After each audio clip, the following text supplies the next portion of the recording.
আসসালামু আলাইকুম। আজকে সারাদিন আমরা আসলে ভোটের দেখলাম যে আসলে কিরকম ভোট হলো, আমাদের ইউনূস সরকার কেমন ভোট দিল। রংপুর গাইবান্ধা উনি মোটামুটি আমাদের উপজেলা এবং বাহিরের কিছু উপজেলা উনি আসলে ঘুরে ঘুরে পাখির চোখে দেখানোর চেষ্টা করেছে। তো আসলে ওনার কাছে আমরা জানতে চাবো যে আসলে আজকের ভোটটা কেমন হয়েছে, একেবারে সুস্থ নাকি ভাই, আপনার কি মনে হয়? ভাই আজকে আমি মোটামুটি গাইবান্ধা, রংপুর, তারপর হচ্ছে তোমাদের এই 17 নং ইমাদপুরের যতগুলো সেন্টার আছে সাগাটা থেকে শুরু করে প্রত্যেকটা সেন্টারে আমি গেছি, পাশাপাশি সবার সাক্ষাৎকার নিছি, নিয়ে যতটুকু আমি রিসার্চ করে দেখলাম এবার বর্তমানে যে ভোটটা হলো একটা ভোটের মধ্যে কোনো দুর্নীতি নেই, একেবারে সলিড ভোট।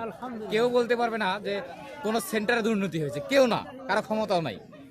প্রত্যেকটা ভোট মানুষ নিরপেক্ষভাবে দিছে এবং মন থেকে ভোট দিছে, ঠিক আছে। তবে এবার আশা করা যায় যে যেহেতু আমরা সাধারণ জনগণ যেভাবে এবার আমরা সঠিক একজন সরকার নির্বাচিত করার ট্রাই করতেছি, আশা করা যায় যে আমাদের মনের মতো সরকার আসবে ইনশাআল্লাহ। আশাবাদী আমরা এবার সম্পূর্ণটা ভাবেই আমি রিসার্চ করছি, সবগুলো জায়গাতে রিসার্চ করে দেখছি, এবার 100% আমাদের মন মতো একজন আসবে, আশা করা সরকার যায়। আসবে এবং হচ্ছে শক্ত হাতে এই দেশটাকে হ্যান্ডেলিং করবে ইনশাআল্লাহ বলা আমরা সেটা আশা ব্যক্ত করতেই পারি। তবে আমরা এবার এটা নিশ্চিত হয়েছি যে যার ভোট যেখানে খুশি সেখানে দাও, এবার সেই ভোটটা দিতে পারছে মনের আনন্দে 17 বছর পর। তো আমি আজকে ভেবেছিলাম সেই। যে আমি আসলে প্রথম ভোট দিতে পারবো না, কারণ এর আগের সরকার 17 বছর ভোট দেয় নাই।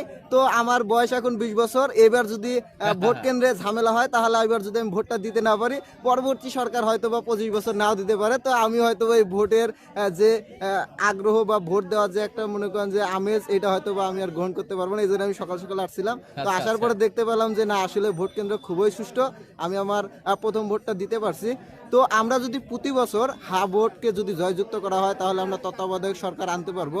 যদি sure. তত্ত্বাবধায়ক সরকার আসে, আমরা প্রতি বছর এরকম আনন্দ নিয়ে ভোট দিতে পারবো। এবার তো মনে করো যে মানে ঈদের আনন্দ যেরকম থাকে, ঈদের আনন্দের মতো মানুষ কিন্তু এবার ভোট দিছে। হ্যাঁ, এটা কিন্তু বাস্তব কথা। হ্যাঁ, যারাই ভোট দেওয়ার জন্য আসছে তারা মনে করতেছে আজকে মনে হয় ঈদ। হ্যাঁ, ঈদের সময় কিন্তু এই যে দেখতে এই পাশে দেখাও একটু এরকম করে কিন্তু মানুষজন আসে না। হ্যাঁ, অন্য বারে যেরকম হচ্ছে যে মানুষজন মাঠে দেখাই যেত না, হ্যাঁ, এবার কিন্তু তুলনামূলক হচ্ছে যে দ্বিগুণের থেকে 5 গুণ 6 গুণ বেশি মানুষ কিন্তু ভোট কেন্দ্রে আসছে ভোট দেওয়ার জন্য, এবং প্রত্যেকটা মানুষের মধ্যে একটা মানে আমেজ সৃষ্টি হয়ে গেছে যে আমরা এবার সুষ্ঠুভাবে ভোট দিব। তবে দিয়েও ফেলছে, হ্যাঁ দিয়েও ফেলছে। আশাবাদী মানে আমরা যে আমাদের মতো করে, আমাদের মনের মতো করে এবার একটা সরকার আসবে, ঠিক আছে। খুব ভালো লাগছে, ইনশাআল্লাহ আশা করা যায় পরবর্তীতেও আমরা আমাদের সরকারের কাছে এরকম ভোট আশা ব্যক্ত করতে পারি।